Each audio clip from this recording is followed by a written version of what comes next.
La guerre contre le terrorisme au Mali tend à devenir une véritable nébuleuse. Pour la gagner, les populations, à travers leur engagement, leur coopération, deviennent une clé de voûte. C'est pourquoi il est indispensable de les avoir comme alliés. C'est conscient de cette réalité que le Premier ministre, Dr Choguel Kokala Maïga, a invité les représentants de la communauté Peul pour des échanges francs sur les récentes opérations de l'armée dans le centre du Mali, dont la dernière en date s'est effectuée dans la localité de Moura, un village Peul dans le cercle de Djéné, région de Mopti. Depuis plusieurs jours, cette intervention des FAMA à Moura a été l'objet d'allégations visant à discréditer l'action des forces de défense et de sécurité du Mali de la part d'un certain nombre de médias à travers le monde. Toute chose que le chef du gouvernement n'a pas hésité à dénoncer.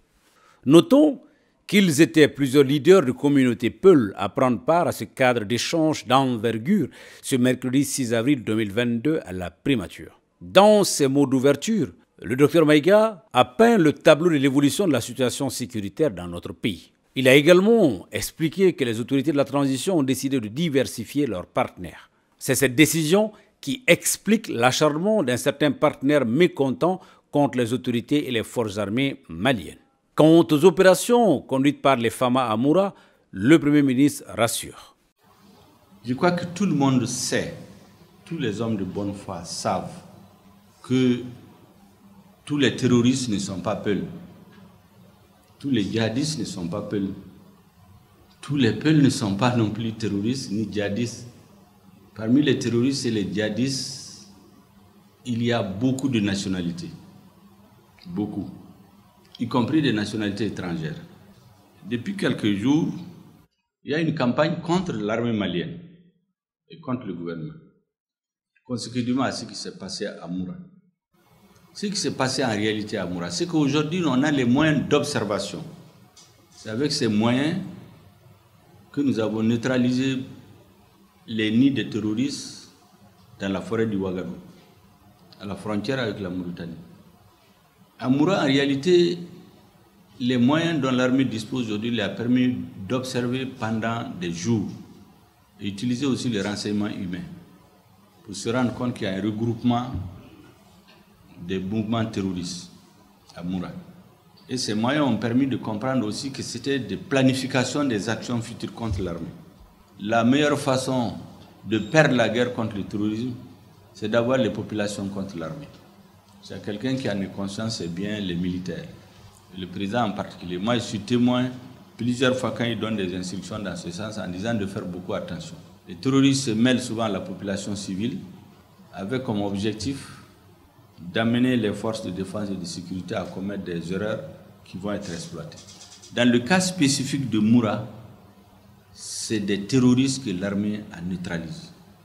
Ceux qui sont dans la zone le savent, ceux qui ont des parents dans la zone le savent, ceux qui connaissent la zone le savent, que c'est un nid, c'est un sanctuaire des mouvements terroristes.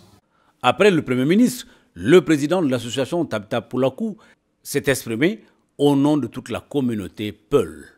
C'était le lieu pour lui de passer en revue les préoccupations de sa communauté, mais aussi de témoigner sur ce qui s'est passé à Moura, tout en réitérant leur attachement aux valeurs de la République. La communauté Peul, Monsieur le Premier ministre, nous sommes peinés de le dire, est triplement victime. Victime des trois acteurs militaires ou plutôt armés sur le terrain. Elle est victime d'abord de ces djihadistes dont vous parlez et dont on pense qu'ils sont tous Peul. Et heureusement que vous venez de rectifier, ils ne le sont pas tous. J'ai dit qu'on a tendu un piège à certains États d'Afrique, dans lesquels malheureusement ces États sont tombés. On a emberlificoté aussi la communauté Peul. Et malgré elle-même, elle est tombée dans le piège. Monsieur le Premier ministre, permettez-moi de faire un petit retour en arrière. Je vais vous ramener à plus d'un siècle et demi avant nous, à l'époque d'un gouverneur général de l'AOF qui s'appelait Louis Archinard, qui disait que la communauté qui a fait donner du fil à retordre aux Français, qui a causé beaucoup de tort aux Français, qui a créé beaucoup de problèmes pour la communauté Peul, il faudrait en finir avec elle. Il faudrait travailler à la diviser. Et il faudrait travailler à l'opposé aux autres. Il m'arrive très souvent d'inviter ceux avec qui je m'entretiens à analyser un peu la carte, la géographie du djihadisme en Afrique de l'Ouest, sur le Mali, sur le Burkina, sur le Niger, sur le Tchad. Tout récemment, le nord du Togo, le nord du Bénin, le nord de la Côte d'Ivoire. Ces pays ont quoi de commun? Ce sont des anciennes colonies françaises. Il y a des accusations qui ont été portées contre nos forces de défense et de sécurité que je tiens ici à démentir. Elles sont fausses et sans fondement. On a dit que des forces de défense et de sécurité du Mali ont violé des femmes. Non, c'est faux, c'est archi faux. Pour terminer, le chef du gouvernement a promis qu'il maintiendrait ce cadre d'échange avec toutes les associations communautaires. Et dans la même dynamique, a rassuré que les enquêtes seront diligentées pour faire toute la lumière sur le cas de Moura. Il devient désormais impératif, voire indispensable, de garder cette communication directe avec les populations ou leurs représentants afin d'éviter la gestion des rumeurs ou toute autre spéculation devant entacher la bonne progression de nos forces armées et de défense sur le théâtre des opérations.